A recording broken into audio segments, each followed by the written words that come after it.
Welcome to CSGuitars, the science of loud. Can you do a Tata on P90s? Is a question that I'm getting a lot lately, but every time I ask, well, what specifically is it you'd like to know about them, I get the response, I don't know.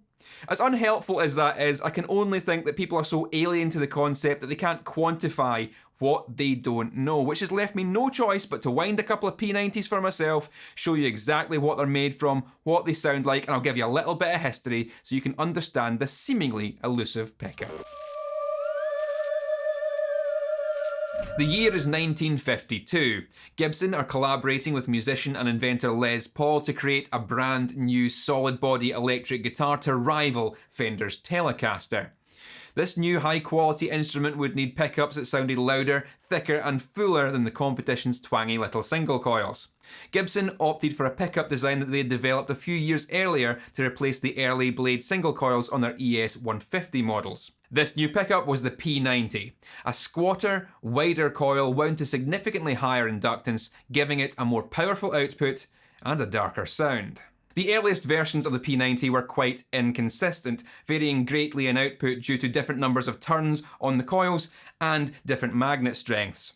As the 50s progressed, Gibson standardised their pickup manufacturing techniques with machines that would shut off after a certain number of turns were reached and settling on Alnico 5 as their preferred magnet strength. However, the dominance of these loud, thick pickups was short-lived. By 1957, the humbucker had been invented, which could produce a similar output level and sound to a P90, but without the mains frequency hum that plagued the P90 and all single-coil pickups. Despite humbuckers becoming the standard pickup for not only the Les Paul, but a great many guitars from that point on, P90s are still a favourite of some players due to them striking a unique balance between the power and bite of a humbucker and the character and clarity of a single coil. Here are the components of a P90 pickup. We have a nickel base plate on which sits two Alnico bar magnets with like poles facing each other.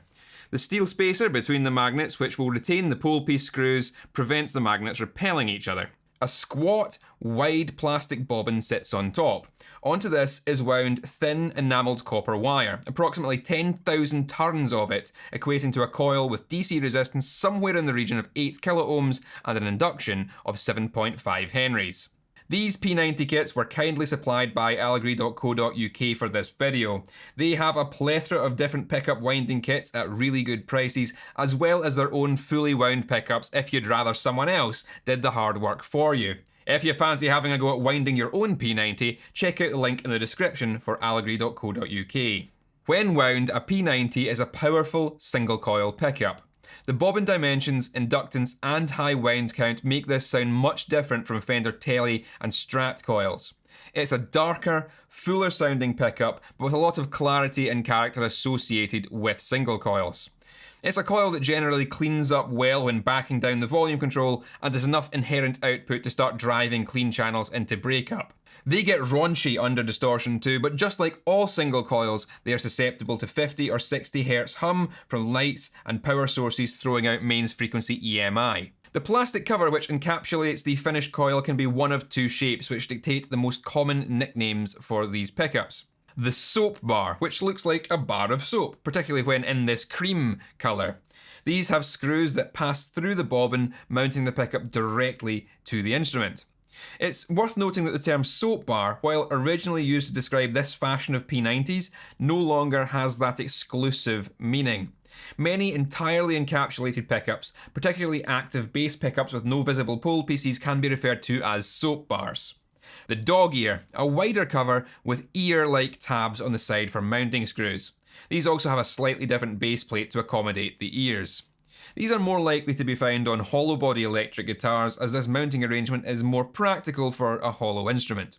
In either case, the pickup beneath the cover is usually the same. When it comes to physical size, P90s are larger than both Strat coils and humbuckers. They require a larger route carved into the guitar, so keep this in mind if you want to add P90s to a humbucker-equipped guitar. I've wound these two soap bars to the pre-getting their shit together Gibson spec, where I'm not too worried about a specific coil count or resistance reading. I guess you could say I'm a bit laid back about it. I'm aiming for something around the 8 kiloohms mark with these, but I'm happy to be surprised by something slightly over that. I've also taken into account Gibson's basic requirement of anything magnetic rather than any specific magnet strength.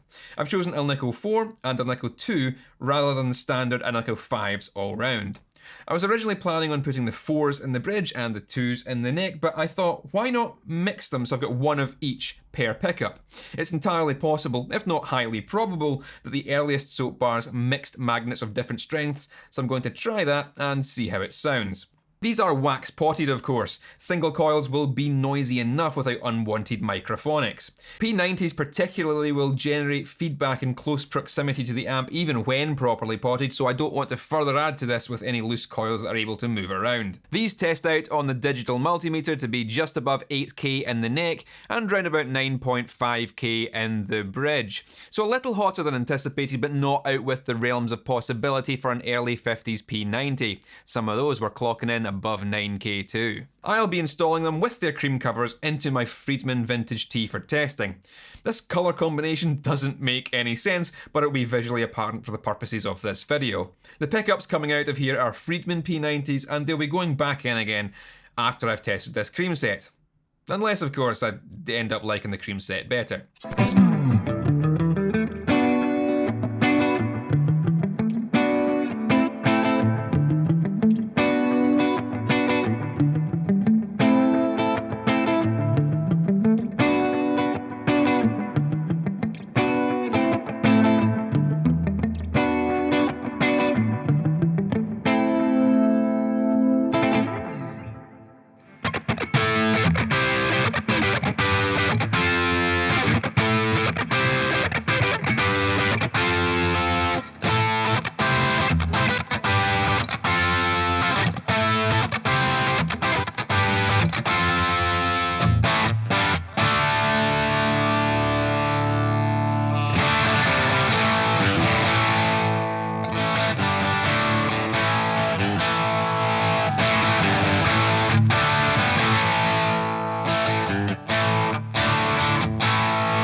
I'm very impressed with the sounds from this set. They've got a satisfying, driving rock sound under the distortion from the Marshall-inspired channel on the Victory Kraken.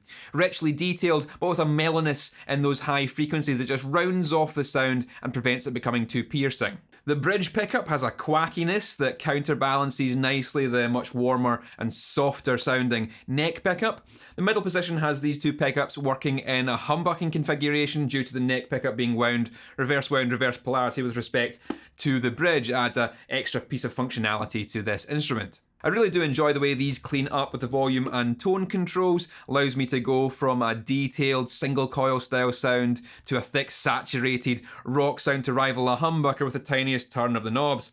I like leaving them around about 8 so get that nice rhythm tone and give me somewhere to turn into when I want extra bite and grip from the amp for lead sounds. I can see me keeping these pickups in here, although changing back to the black covers to fit the look of the instrument. They've just got that extra little bit of juice that the previous set didn't have, and I'm kind of enjoying it. There you have it, a crash course on P90 pickups. You've learned what they are, what they're made from, and what they sound like. If you're still confused by the concept, please do ask a specific question in the comments below, and I'll see if I can get around to answering it in a future video. Don't forget to click all the buttons you're supposed to make this video viable to the ever-changing whims of the YouTube algorithm. That's all for now. Keep it loud, and stay safe.